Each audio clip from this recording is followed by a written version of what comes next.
नमस्कार डॉक्टर धीरे धीरे आई समाजवादी बबुआ और ये आज का दिन महिलाओं के लिए नारी शक्ति लगे एक सुखद दिन आज ही का वो दिन है उस दिन लौह महिला प्रधानमंत्री श्रीमती इंदिरा गांधी ने पाकिस्तान के 2 टुकड़े करवा करके दुनिया के मानचित्र पर बांग्लादेश नाम के एक नए देश का चित्र उकेर दिया।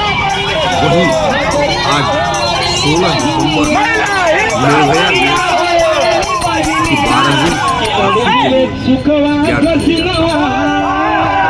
इस मौके पर बनारस की महिलाओं ने बेटियों ने बाकायदे मशाल जुलूस निकाला और आज़ादी के गीत गाते हुए वो सड़कों पर निकली।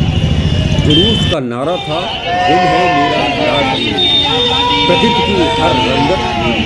मशाल जुलूस शास्त्री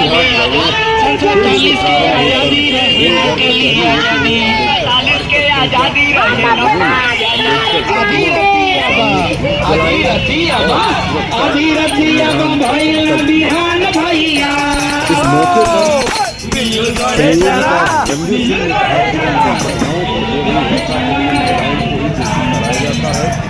महिलाओं या लड़कियों को हर क्षेत्र में आगे बढ़ने का अधिकार है और काम के सिलसिले में बाहर रहना पड़ सकता है। इस सड़कों पर स्थलों पर पब्लिक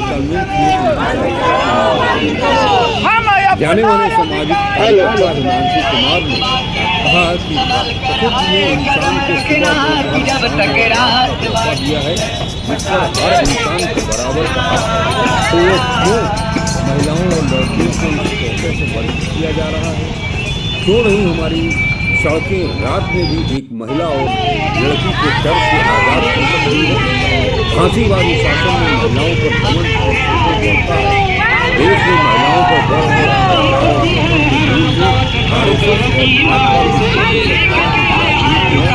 आरएसएस में महिलाओं का स्थान नहीं है। समाजवादी समाज बनाने की ओर हमें संकल्प है। इस मौके पर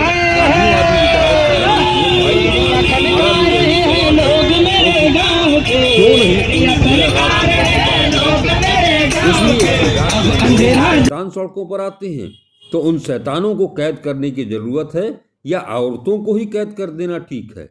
सामाजिक कार्यकर्ता नीति ने कहा कि रात की सुरक्षा का सवाल तब बहुत मुखरता से उठा जब 16 दिसंबर 2012 की काली रात दिल्ली की एक लड़की जालिमों ने बुरी तरह से इस विभत्स सामूहिक बलात्कार के मामले में पूरे देश को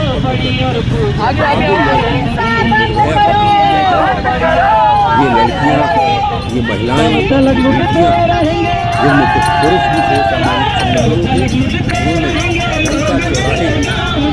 यानी कि मालवीय जी की प्रतिमा से लेकर 80 घाट तक भी जुलूस निकाला और अपनी रातों को जागृत किया।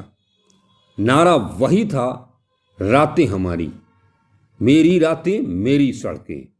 इस मौके पर महिलाओं के अधिकार के धीरे धीरे आई समाजवादी बबुआ और फिर गिरी गर्दन पांडे सर कटने लगे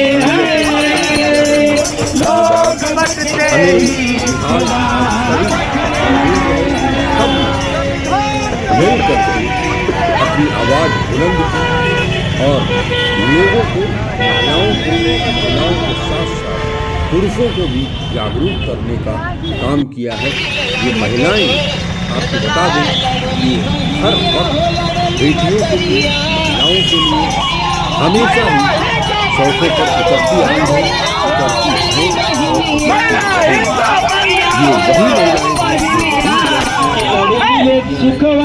जिन्होंने महिला पहलवानों को समर्थन बनारस यानी कि प्रधानमंत्री नरेंद्र मोदी सांसद है, जहाँ के जनप्रतिनिधि हैं, महिलाओं के साथ होने वाले हर अत्याचार का विरोध किया है, हर जुल्म का विरोध किया है और आगे भी करते रहेंगे। उन्होंने कभी किसी से करने का कोई सवाल ही नहीं किया और हमेशा लोगों को जागरूक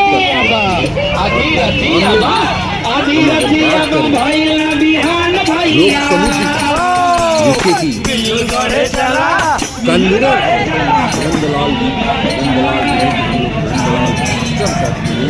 उनके नेतृत्व में कई गाँवों से आराधी लाइन और सेवा कई महिलाएं जुलूस में किसान भी थे, बुद्धिजीवी वर्ग भी था और उन रास्तों पर मौजूद सभी राहगीर पल भर करके रोक करके इस मशाल यात्रा को, उसके स्लोगन को देखते रहे, सुनते रहे। ये अलख इन्होंने जगाई है। मैं इन बहादुर जाबाज बेटियों का, महिलाओं का, लड़कियों का तहे दिल से स्वागत करता हूँ और ये उम्मीद करता हूँ ये जो अलग जगी है जागरूकता की, महिलाओं के प्रति जागरूकता की, महिलाओं के साथ होने वाले अन्याय, हिंसा, बलात्कार के विरोध इस मौके पर कई बुद्धिजीवियों ने बातों को सबके सामने रखी। प्रधानमंत्री से लेकर के बीजेपी, आरएसएस उनके विचारों को सामने रखा। आते हैं, अब हम सुनेंगे थोड़ी देर में, उनकी आवाज़ भी सुनेंगे, उनकी बातें भी सुनेंगे और किस तरह से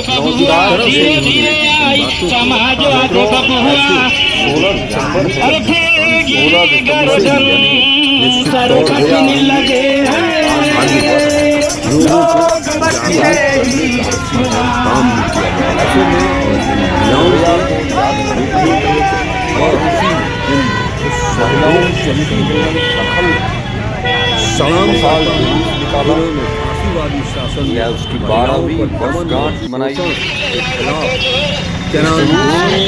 आराधी लाइन और सेवा खड़ा किया और लोगों को जागरूक स्वागत करो और उनके शादी के गीत का आवाज या फिर उसका नारा आवाज नमस्कार। आगे हम उन लोगों को भी सुनेंगे प्रारंभ हुआ जिन्होंने और गोल घर आंदोलन होते हुए लोगों ने समानता, बराबरी का जो देश के पूर्व संविधान में सत्याग्रह के बारे में क्या करते हैं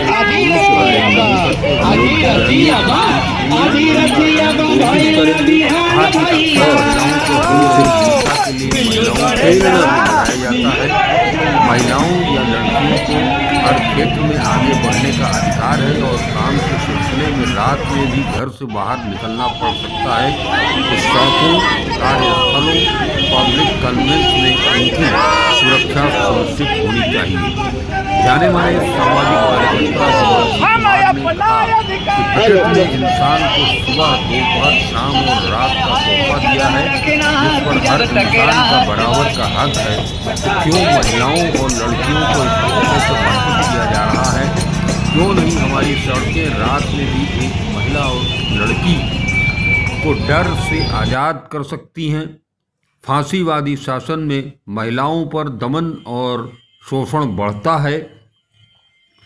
देश में महिलाओं पर बढ़ रहे अत्याचार और शोषण के मूल में आरएसएस और भाजपा की पितृसत्तात्मक राजनीति है। आरएसएस में महिलाओं का स्थान नहीं है। जन आंदोलन से समाजवादी समाज बनाने की ओर हमें संकल्प लेना। साल 20 में गांधीवादी विचारक भाई ने कहा कि हमारा भी यही सवाल है, क्यों भी कोई महिला रात में है, इसलिए उन शैतानों की कैद करने की जरूरत है या औरतों को ही कैद कर देना ठीक है। सामाजिक कार्यकर्ता नीति ने कहा कि रात की सुरक्षा का सवाल तब बहुत मुखरता से उठा जब 16 दिसंबर 2012 की काली रात दिल्ली की एक लड़की को चलती बस में इंसान के वेश में 6 जालिमों जब भारतीय जनता पार्टी खासतौर से सत्ता में आई है, उसके बाद महिलाओं के ऊपर यौनिक हमले और ज़्यादा बढ़े हैं। मेरी एक स्टूडेंट सोनी सोरी जो एक सरकारी टीचर थी छत्तीसगढ़ में, उसने जब आदिवासियों के अधिकारों की मांग उठाई तो उसको थाने में ले जाकर निवस्त्र करके उसके गुप्तांगों में एसपी ने पत्थर भरवा दिए थे और 13 साल तक सुप्रीम कोर्ट में मामला चला और उसके बाद सुप्रीम कोर्ट ने वो मामला डिसमिस कर दिया। कोई किसी को FIR नहीं, किसी को सजा नहीं। लेकिन इसी के साथ साथ देश भर में जो सत्ताधारी दल है भाजपा, उसके लोगों द्वारा बलात्कार किया जाना और बलात्कारियों को बचाया जाना, ये एक नया ट्रेंड देश में आया है। और इसका अगर हम जांच करें कि ये क्यों है, तो इनका जो विचार पुरखा है सावरकर ने लिखा है कि बलात्कार हमारा एक राजनीतिक टूल है। और उसने शिवाजी की आलोचना की सावरकर ने कि शिवाजी ने वो मुस्लिम महिला को ससम्मान वापस क्यों कर दिया था, कि शिवाजी ने गलत किया। तो बलात्कार इनका भाजपा, RSS, विश्व हिंदू परिषद का, इनका हिंदू महासभा का इनका विचार है कि हमको महिलाओं से बलात्कार करना चाहिए, क्योंकि ये कहते हैं हमको एक मजबूत राष्ट्रवाद चाहिए और राष्ट्रवाद में किसी का कमजोर होना जरूरी है और दुश्मन होना जरूरी है। तो महिला कमजोर है तो महिला के ऊपर हम अपनी मर्दानगी दिखाएंगे। तो यह इनकी विचारधारा है, बलात्कार करना इनकी विचारधारा है। अभी हाल में 3-4 दिन पहले भारतीय जनता पार्टी के एक नेता सुब्रमण्यम स्वामी, जो पहले मंत्री भी रह चुके हैं, उन्होंने एक इंटरव्यू दिया है और उसमें उन्होंने कहा है कि नरेंद्र मोदी मानसी सोनी नाम की एक लड़की को जंजीरों से बांध कर रखते थे, उसका पीछा करवाते थे। जिस देश के प्रधानमंत्री के ऊपर ये इल्जाम, और ये खाली इल्जाम नहीं है, दिल्ली विधानसभा में ये मामला उठ चुका है कि ये सच है। इससे पहले पूरे वीडियो टेप आ चुके हैं जिसमें अमित शाह की आवाज़ है, उस लड़की का पीछा कर रहे हैं। और अगर सुब्रमण्यम स्वामी झूठ बोल रहे हैं तो नरेंद्र मोदी को सुब्रमण्यम स्वामी के ऊपर केस करना चाहिए, FIR करनी चाहिए। वो नहीं कर रहे हैं, इसका मतलब है सुब्रमण्यम स्वामी से वो डर रहे हैं, यानी सुब्रमण्यम स्वामी ठीक कह रहा है। तो जिस देश के प्रधानमंत्री के ऊपर एक लड़की को जंजीरों से बांधने का इल्जाम है, उस देश में महिलाओं की सुरक्षा का क्या हाल हो सकता है वो हम समझ सकते हैं। लेकिन ये लड़ाई हम राजनीतिज्ञों पर और सरकार पर नहीं छोड़ सकते। ये लड़ाई महिलाओं को खुद लड़नी पड़ेगी, अपनी सुरक्षा की। दिन और रात, घर और बाहर, सड़कों पर और घरों में, हर जगह महिलाओं की सुरक्षा हो। महिलाएं बराबर हैं, उनके अधिकार बराबर हैं, उन्हें काम के लिए बाहर निकलना होगा, घर में भी वो सुरक्षित नहीं है। तो सारी लड़ाई महिलाओं और पुरुषों दोनों को मिलकर लड़नी पड़ेगी। खाली महिला की भी लड़ाई नहीं है, पुरुषों की भी लड़ाई है कि कैसे उनके रहते हुए महिलाएं खुद को सुरक्षित महसूस करें और ये एक सुरक्षित समाज बन सके महिलाओं के लिए। बस मुझे यही कहना है। बहुत बहुत अभी कार्यक्रम हम लोग यही समाप्त करते हैं। मेरा नाम नंदलाल मास्टर है, मैं लोक समिति का संयोजक हूँ। आज 16 दिसंबर को निर्भया दिवस के 12वीं वर्षीय के वर्षगांठ पर हम सारे सिविल सोसाइटी के लोग निर्भया की याद में महिला हिंसा के खिलाफ एक मशाल जुलूस का आयोजन किए गए हैं। यह मशाल जुलूस शास्त्री घाट से शुरू होकर के गोलघर कचहरी होते हुए अंबेडकर पार्क तक निकाली गई है। आज इस जनसभा के माध्यम से हम लोग सरकार से यह मांग करते हैं कि आज़ादी के 75 साल के बाद भी आज हमारे समाज में महिलाएं, लड़कियां सुरक्षित नहीं हैं। आए दिन उनके साथ छेड़खानी, मारपीट और बलात्कार जैसी जिगन घटनाएं होती रहती है और हमारा कानून हाथ पर हाथ बैठ करके देखता रहता है और हमारा समाज भी तमाशा देखता रहता है। हम समाज के लोगों से भी अपील करते हैं कि आधी रातें, आधी सड़कें उनके लिए सुरक्षित किया जाए, वो भी रात को सुरक्षित तरीके से बाहर निकल सके। और जो दरिंदे हमारे समाज में इस तरीके के घिनौना काम कर रहे हैं, उनके साथ सरकार सख्ती से पेश आए और समाज के लोग भी उनके साथ सख्ती से पेश आते हुए उनका बहिष्कार करें, ताकि हमारे समाज में महिलाएं सुरक्षित रह सके और हमारे संविधान में जो बराबरी का उनको अधिकार दिया गया है, वो बराबरी का अधिकार उन्हें मिल सके।